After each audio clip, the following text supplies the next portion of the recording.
Hey everybody, it's JR from JR's Cars. Today, I finally had enough of looking at the edge in my driveway, and it is time to fix this thing. So stay tuned, and I'm going to show you what the real problem is.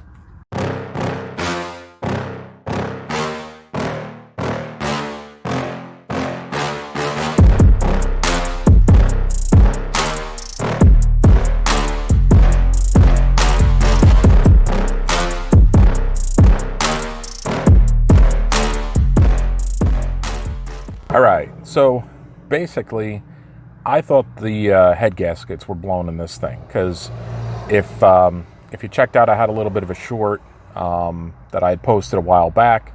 I thought that the head gaskets were blown because it was getting coolant mixing in with the engine oil. So after doing a little research, and that's why these videos are nice to have on YouTube, because I got to look at them every once in a while too. I found that it's a very common thing for the water pump to go bad, right? Start leaking.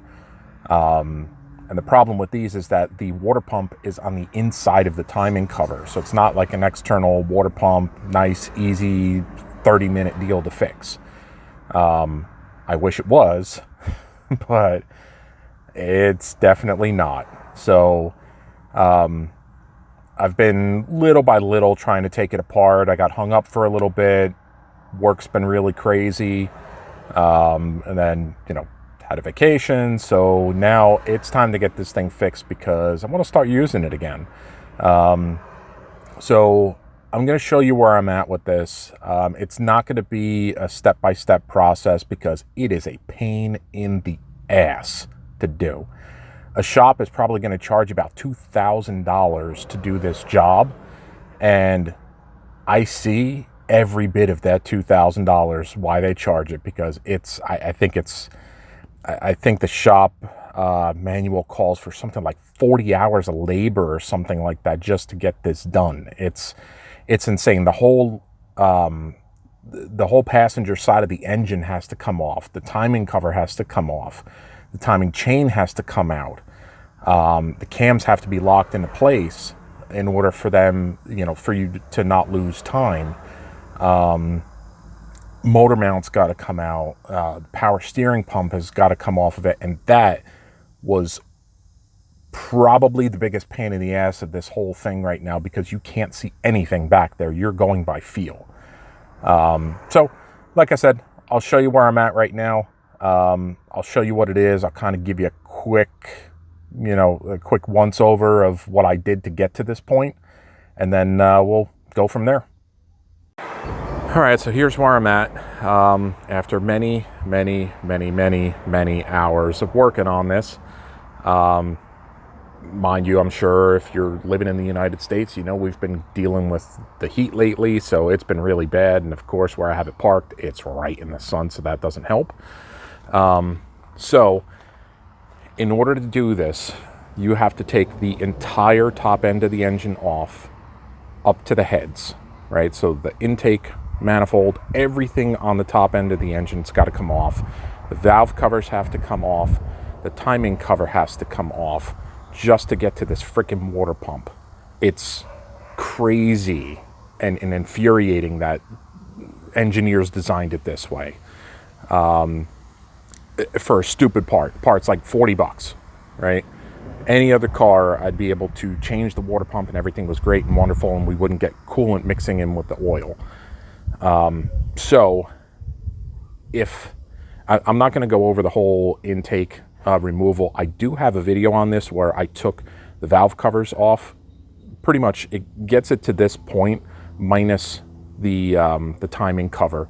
So if you want to check out that video, you can check it out up above there, and I will link it down below as well, so you can get to see where we would be at this point of the stage.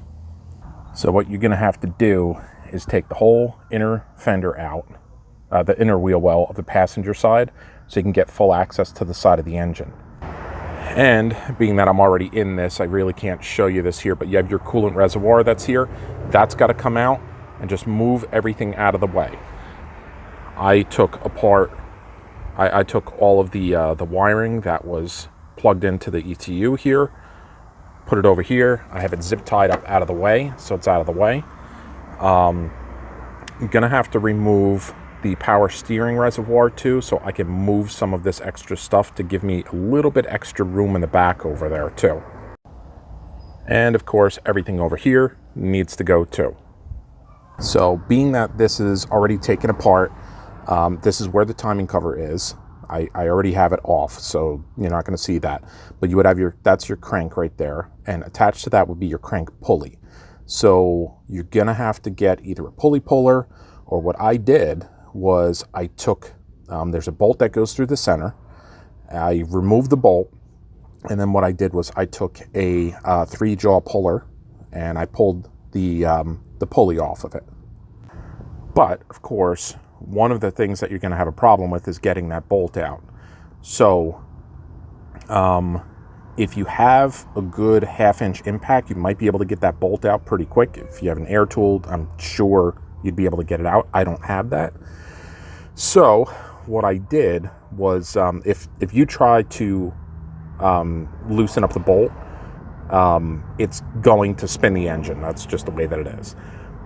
So what I ended up doing was I took, on the pulley itself, I was able to wedge I think it was a screwdriver or something like that, between one of the fins on the inside of the pulley itself, and I wedged it up against the knuckle over here. And then by doing that, I was able to break that free with like a full 4-foot cheater bar that I have. Then I pulled it off. Everything was good. And then I had to go to the power steering pump.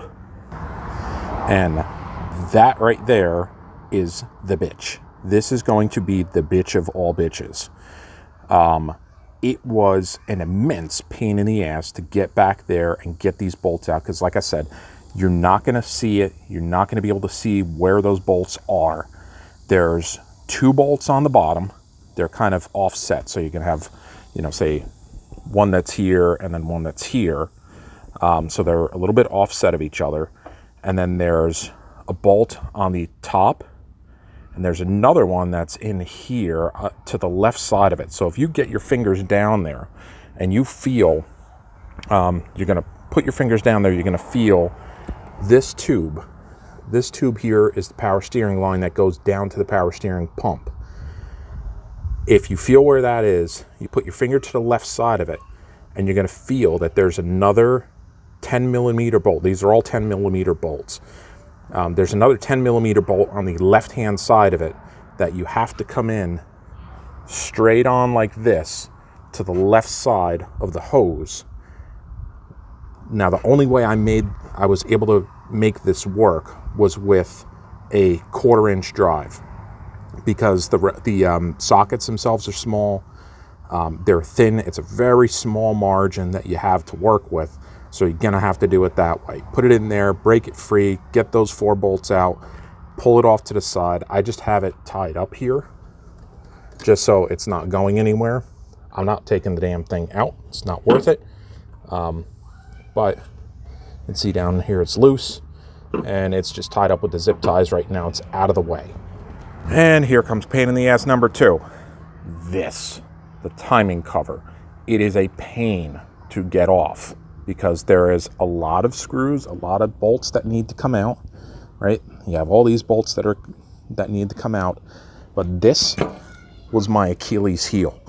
This is the motor mount. This is the mount that mounts up to the timing cover, which then the motor mount attaches to, and then that attaches to the body of the car. And for reference, that's where it attaches. So this is what I had the problem with. This bolt and this bolt come out fairly easy. You can see them if you drop the engine a little bit. You want to make sure you have a jack underneath it, obviously, to lift and lower the engine. That's going to help you out in the long run. But these two, if you lower the engine a little bit, you can get them out. Either lower or lift. I'm sorry, I don't remember. I think I lifted the engine to get these out. This one on the bottom was my Achilles heel. I could not for the life of me get this damn thing out. I finally was able to wiggle this thing out, you're going to have a hard time with this bolt, because what ends up happening is this bolt is extremely long, and when you go to take it off, it's going to hit the frame right here. No matter what you do, it's going to hit the frame right here. I don't know if you can really see it. It's kind of a little shady here, but it's going to hit the frame right down here. So what you need to do is you need to do a dance with the engine and the motor mount coming in from the side to try and get that bolt to pull all the way out. It is a pain. You are going to spend a lot of time trying to get that one singular bolt out. But when you do, everything gets a little bit easier. So like I said, every one of these bolts has to come out. There's all these little bolts around here. Everything from here, from this point down, is going to be the short ones. There's two different sizes. There's short and there's long. This one, these ones up here, and that one over there, those are the longer ones because those are the ones that attach to the top end of the motor. And right here is where the motor mount actually sits in the bracket. These three here are where that piece attaches to, that the motor mount then goes on top of it. And then there's brackets that are in here too. So these are the longer ones. So you got to make sure that you're getting everything out, because if you go to pry back on this and it doesn't give, stop, because you missed the bolt. If you try to pry on it and it doesn't give, and you try to pry on it harder, you're going to break this timing cover and you're going to need a new one. So once that's all out of the way, once all this is complete, once this is moved out of the way, you finally then have a chance to get to your water pump, which is right here. Now, what you're going to need is there's a tool. It's actually two tools that will end up when you rotate the engine, and these, the cams up top here, you see there's a flat spot on one side of them, on each of them. When they're straight up and down on both sides, both heads, both cams are straight up and down, and those tools will slide right on. If they don't slide on, you're going to have to go down below. You're going to have to put your bolt back into the crank, and then you're going to have to turn the engine until those two tools seat flush against the head. All right, and basically this is what those tools look like. I just bought these off of Amazon. They were like 20 bucks, I think, something like that. It's really not that expensive. I think you can get these from the parts store too as a rental. It just depends on if your parts store is good enough. But as you can see, when you have the engine in time, you'll put this in here. Get these wire harnesses out of the way. You'll put this in here, and then what it'll do is, when the flat side is straight up and down, it's going to lock those cams into place, and it'll keep the cams from moving around when you take the timing chain off. You have to make sure that it's done on both heads the same way. Okay, and that's what it looks like with the tool in place. You would see it flush up against the head, and you would see it locking the two cams in place. So both of them look like this. Now it's time to get that chain off. Okay, so obviously, before you take the timing cover off, you want to make sure that you drain the oil out of it, because if you do have coolant in there, the level's going to be pretty high. And I'll show you down below here. You can actually see this is your oil pan. This is where your oil is. So your oil level is going to be above where the timing cover is, and it's going to leak all over the place. So make sure that you drain your oil out. I still have a little bit more to drain out. I drained a good portion of it just so I can get the timing cover itself off. I'm going to drain the rest of it out in a little bit, and then we'll keep moving forward. All right, so what I'm going to do now is I'm going to take the tensioner off. I'm going to take the chain guides off here, and that's going to give me access to the water pump. Alrighty, so I took the right side VCT solenoid off. Just to get a little bit more access here, I took the right not the tensioner, but the right guide off. so I can move the chain. You can see right there I made some marks on the chain because I am going to reuse the chain. Chain's in really good shape. There wasn't any stretch, there wasn't any problems with it. The guides, I inspected the guides and they were in really good shape too.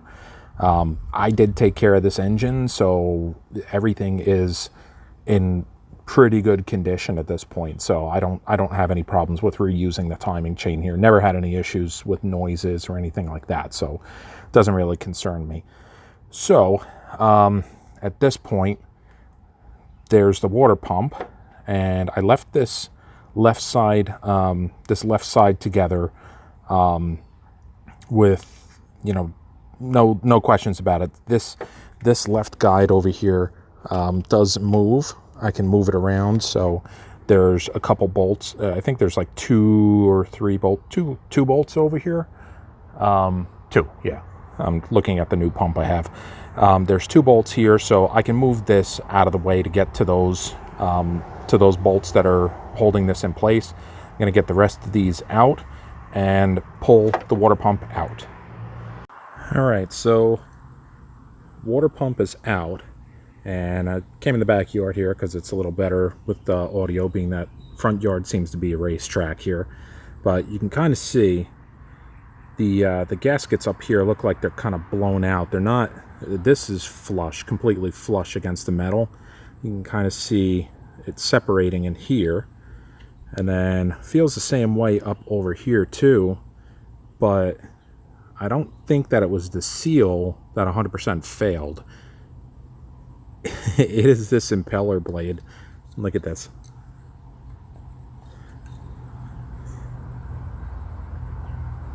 Look at how much movement there is in that impeller. Look at that. It completely blew the bearing out and ruined the seal. And that's what happened. Water was coming through and it just blew out the other side. Take a listen to this.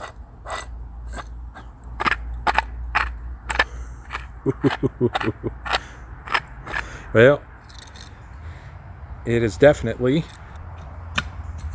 junk. All right. Well, you heard it. That's definitely the problem. At least I feel vindicated with all the work that I've been putting into this car and all the time and the effort to get to this water pump. I would have been really upset if I didn't see something like that, or if I didn't hear something like that, because then I would have just looked at it in defeat and would have said, well, what the hell else could it be? All right, so at this point, you want to clean up the mating surface. You want to make sure that that's nice and clean. Clean out this little valley right in here. Get everything nice and clean. We'll put the water pump back in, and then we'll start putting everything back together here. Alrighty, water pump's back in, obviously. Everything was all cleaned up and good to go. There are 8 bolts that are around the water pump. So when you're putting it back together, make sure you count all 8. And when you're torquing them down, you have to torque them down to 89 inch-pounds. I'll say it one more time for the people in the cheap seats. 89 inch-pounds, not foot-pounds. We're not using a 3/8 inch torque wrench. We're not torquing main caps or any of that other stuff. It's inch-pounds. So what I do is I usually do a crisscross pattern. Just go around the bolts that way. I'll go around it a couple times. I'll do it in 2 stages. I'll set the first stage up to about 40 inch-pounds, and then I'll do, I did the second stage at 89 inch-pounds. So at this point, that's back in. I'm going to get the chain and the VCT housing back into place, and I'll let you know how I make out. Alrighty, there we go. Everything is all back together. Timing chain is back in. The marks all line up here, down below. The guides are back in place. Everything is nice and tight. The guide here is back in place. The tensioner over there is in. Everything looks to be good at this point. I got the VCT solenoid back in. This, when it goes back in, it's the same as the tensioners, which is the same as the water pump. They're all 89 inch-pounds of torque. So At this point, it's looking pretty crappy out, and I'm losing daylight here, so this is where I'm going to call it for today.